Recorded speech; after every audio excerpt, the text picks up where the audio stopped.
Welcome back, folks, to episode 103 of the Running Man Self-Regulation Skills Project podcast with me, your host, Dr. Armando Dominguez, PhD in health psychology, licensed professional counselor, and an adjunct professor at a local community college. What we'll be discussing today is going to be the neurochemistry involved in peak performance, peak experiences, flow, and also accomplishing the impossible.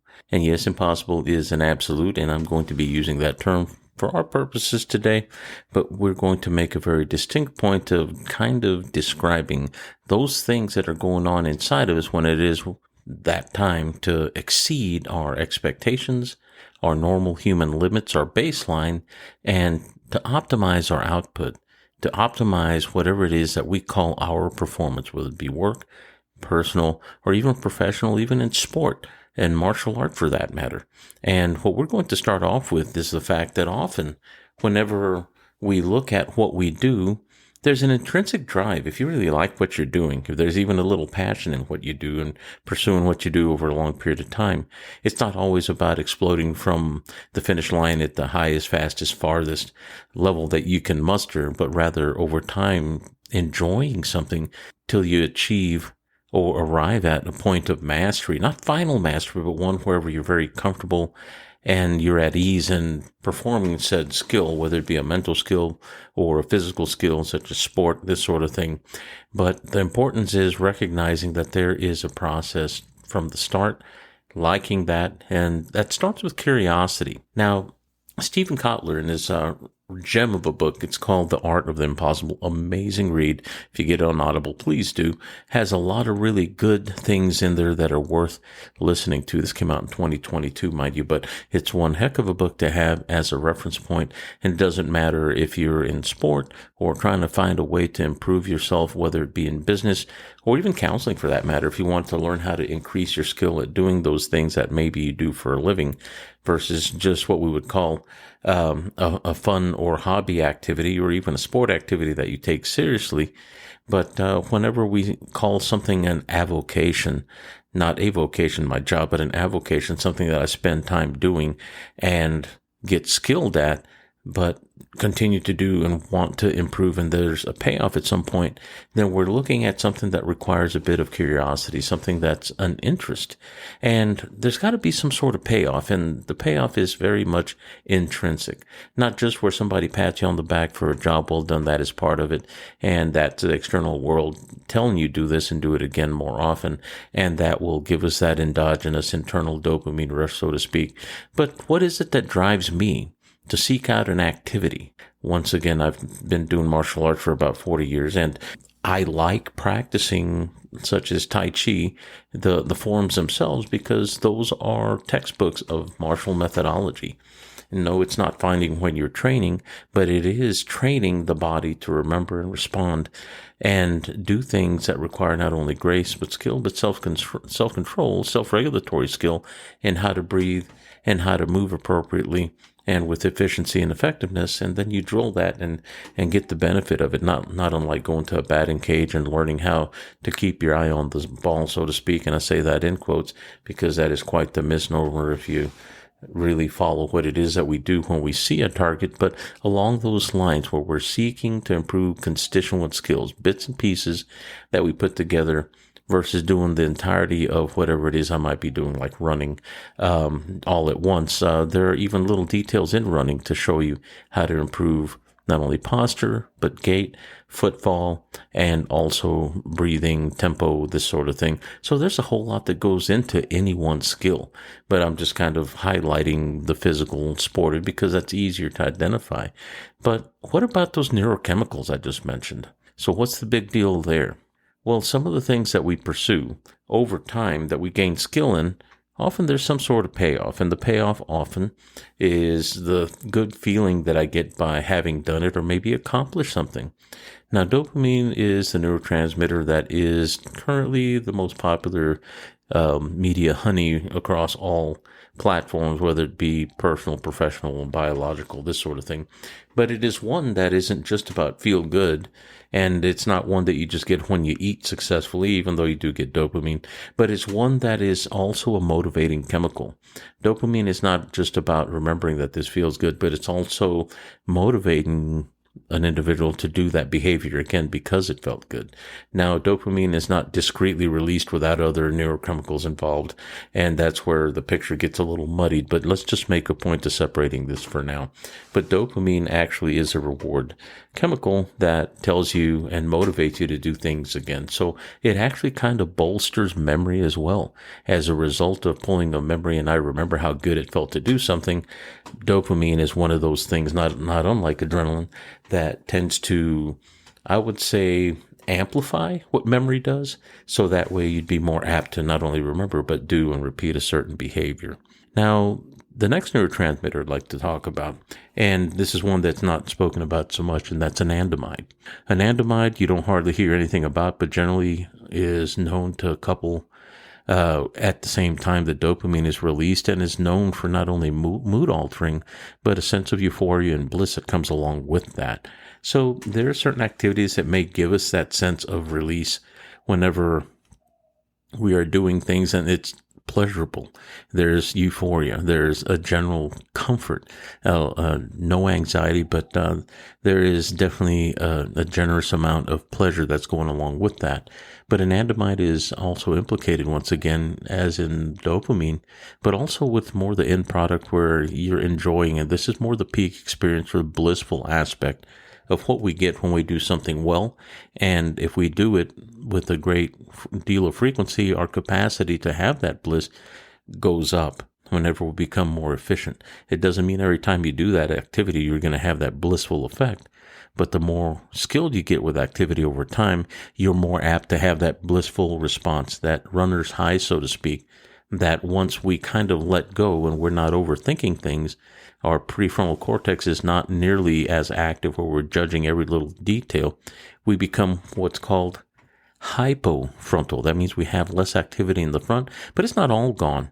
We talked about blood flow leaving the front part of the brain when we're under stress, but when we're under a measured, balanced level of stress, we have a measure of hypofrontality. That means I'm thinking less and I'm perceiving more, and I'm just experiencing in a very visceral sense what's going on.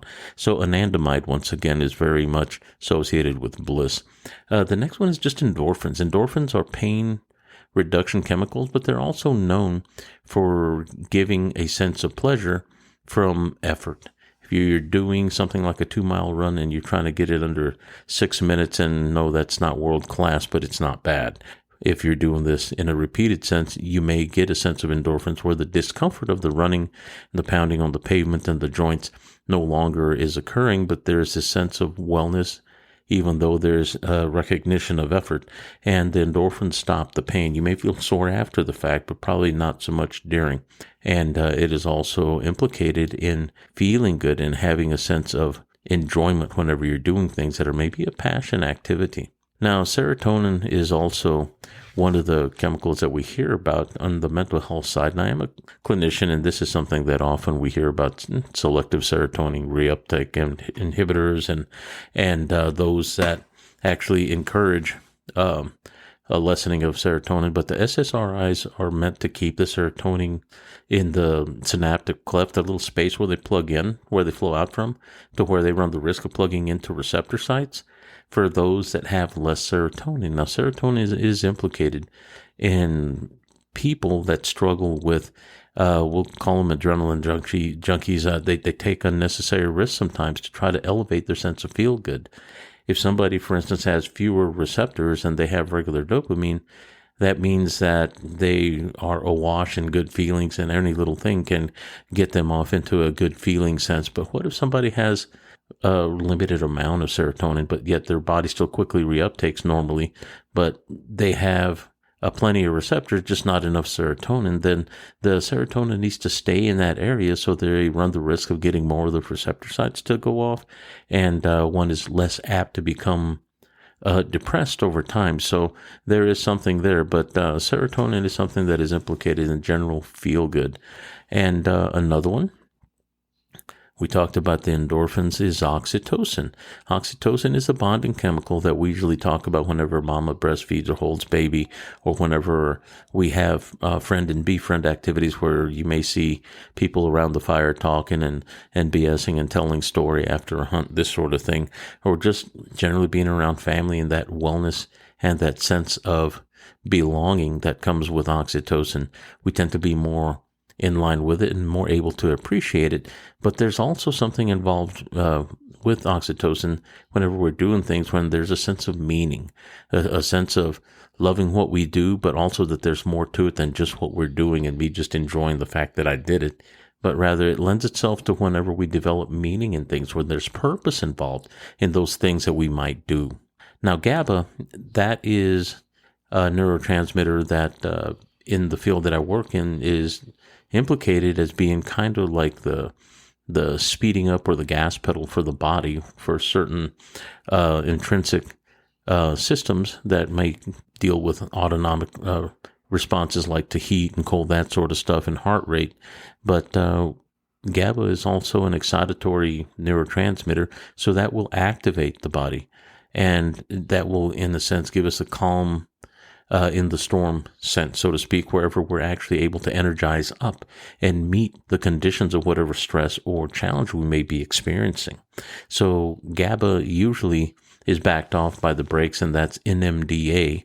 That is also the counter to GABA. If NMDA is not there, your body's heart rate and heat could go up to the point of stroke level if you're, for instance, detoxing from alcohol. So it is very, very crucial to much of what our body does.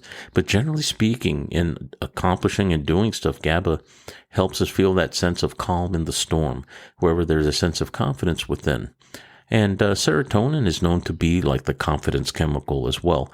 Once again, whenever we're awash in neurotransmitters, rarely is it just one discrete neurotransmitter, but it's good to know these little things that are going on.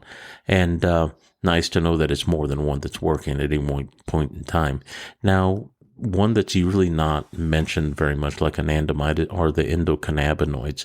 Usually we talk about those whenever it comes to people that use, for instance, THC for neural enhancements, such as, cutting down on pain, perceived pain, or actual pain, medical use of marijuana, that sort of stuff. But the endocannabinoids are actually something that are activated with the neurotransmitters that we're feeling pleasure with. And it gives us a calming effect. Whenever we have that calm in the storm, the GABA, we also have the calming effect generally when there is a stressor and we feel that we're meeting conditions. The endocannabinoids may actually fire off, especially we're successfully meeting stressful conditions and overcoming what we would call a challenge, so to speak. But those are things that we need to kind of look at to understand what it is that might be going on whenever we have a sense of ease in the face of challenge, or when we have a challenge that may make us feel ill at ease, that we may trigger these responses to help us maintain not only a sense of equilibrium, but a capacity, maybe even an extra energy to actually make and do what we would call a successful run of things. If we're trying to do something that is new, something that's novel, something that's curious to us, and if we have a good experience, more often than not, these endorphins and dopamine and neurotransmitters of all sorts that we have here, there's probably about 8 of them that we were talking about, they're going to be the things that kind of anchor that memory and make us probably more apt to consider that a worthwhile endeavor to we might return and do it again. So really important stuff. So what we're going to be looking at next is the art of the impossible, like Steve Kotler said in his book. I love that title. But what is really interesting is that the impossible often, the challenging frequently, is something that we will look back on once we do things. And we may even develop a narrative or a mythology or a legend of sort that tells us, hey, this is whenever we were at peak, we did well, not only well, but we overcame, and I feel rather heroic, and that's okay. Nothing wrong with that. So what I'm going to share with you now is a very personal story, a little self-disclosure. Whenever I was a parent and going back to school, and I'd gotten my bachelor's degree in psychology, and I was figuring out that I was going to move towards a more professional job and moving into counseling in particular, that graduation from my bachelor's, even though I wound up getting a PhD later and a master's degree. It was a peak experience for me. I remember I was breathing rarefied air that day. I was around peers, many that were much younger than I was, and many that I actually outperformed in my GPA, even though it was incredibly high at 3.75. I was working 2 and 3 jobs at a time, also working full time at a retail establishment on top of raising 3 little kiddos, little sons, and at the time married and trying to maintain balance in that area. And I remember I would sleep about an hour and a half a day, and I would take lunch at the establishment I was at, and I would go to lunch to the McDonald's. And whenever I would go there, I would take my study materials. I would do my statistics or reading. And once I'd do that, I would have an hour. I would decide, okay, I can either take a nap. What do I need more? Or I could reward myself and I could read maybe some science fiction from one of my favorite authors. And usually it was Stephen Barnes, whom I love his work. You might want to check some of that out. But what I would do is do that. And I did that for months at a time. And I would crash whenever semesters were over, and then I'd get back on the saddle, do the same thing. It was a very rough time. But at the same time, I looked back and I realized that I was able to do more than I thought I could. And this is an encouragement. Sometimes we do things that we don't think we're able to do, but once we're in it, we realize that we're actually quite capable of accomplishing and doing a step at a time. Now, the reason I mention this is because often when I talk to people, even when I teach a parenting class that I teach, and I just taught it this past Saturday, that there's often an exaggeration, a hyperbolic exaggeration of fear of what's going to be without facts, but rather their opinion based on prior experience that limits them or may cause somebody to exaggerate a response to where it could become dangerous to a child, or even to the situation where they may not be able to have visitation because of an overreaction as a result of that belief. Now, back to the peak experience I had. I didn't know, but I was afraid. But even though I had fear, I was willing to say, look, I know I'm afraid, and I acknowledge that. I know I fear failure, but I'm going to at least do my best. I can't not do my best.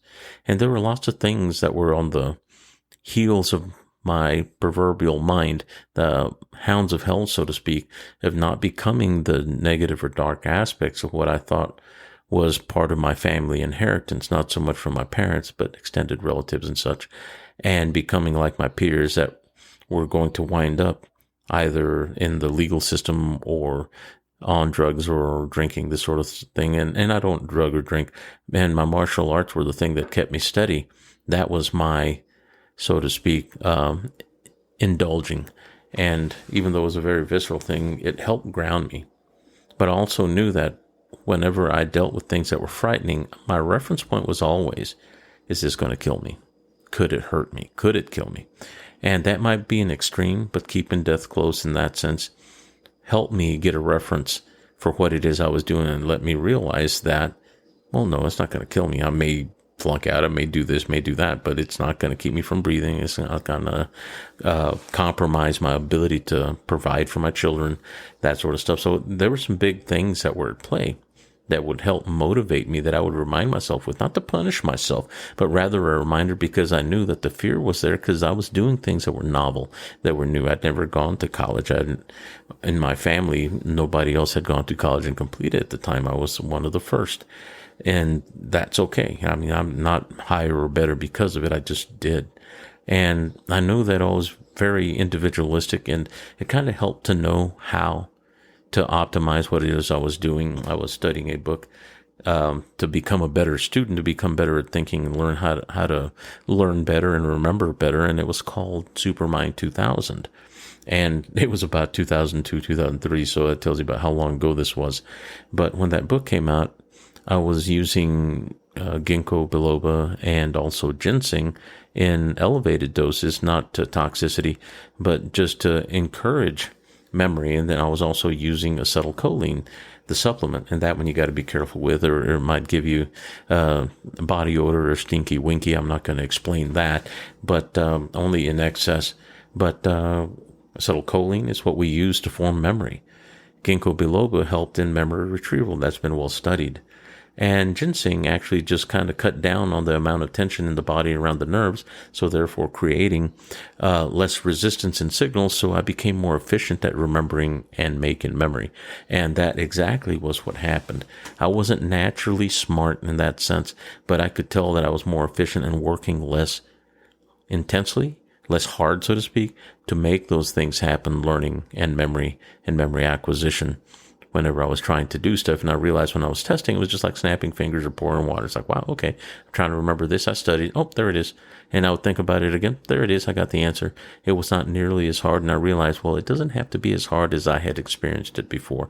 So it just required a little bit of passion on my part. And I did lots of research and realizing that, man, now what if I want to learn something I want to learn? I went bananas.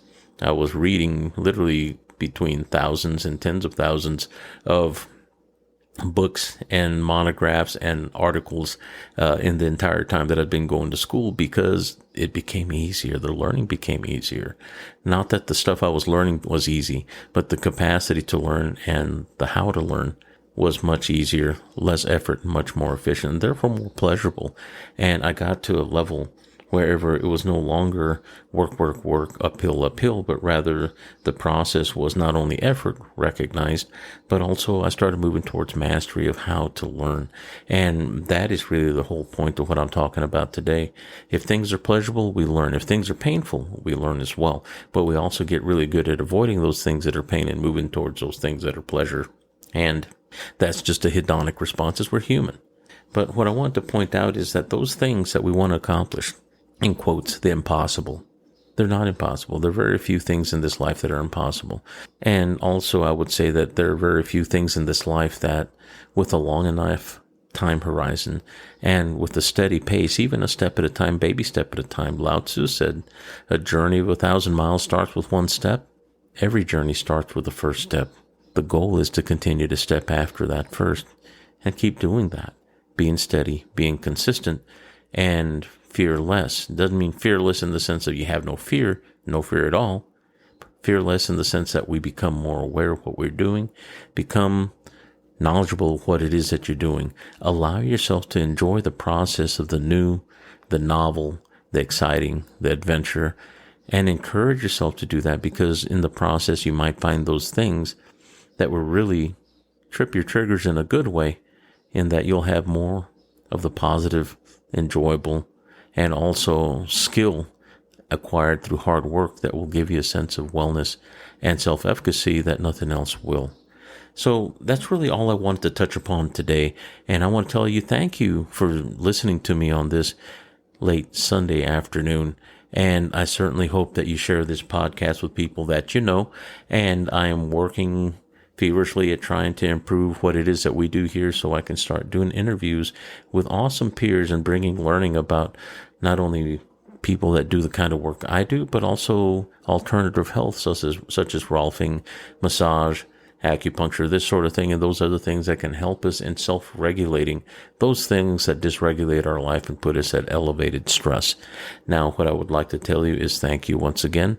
And if you'd like to send me some feedback, please send it to the email at runningmangetskillsproject@gmail.com. I'd love to hear from you. And I'm hoping that I can let you know about things as we go that'll bring you more quality, more learning, more capacity in those things that you enjoy doing. Have a good day. Take care. Walk well.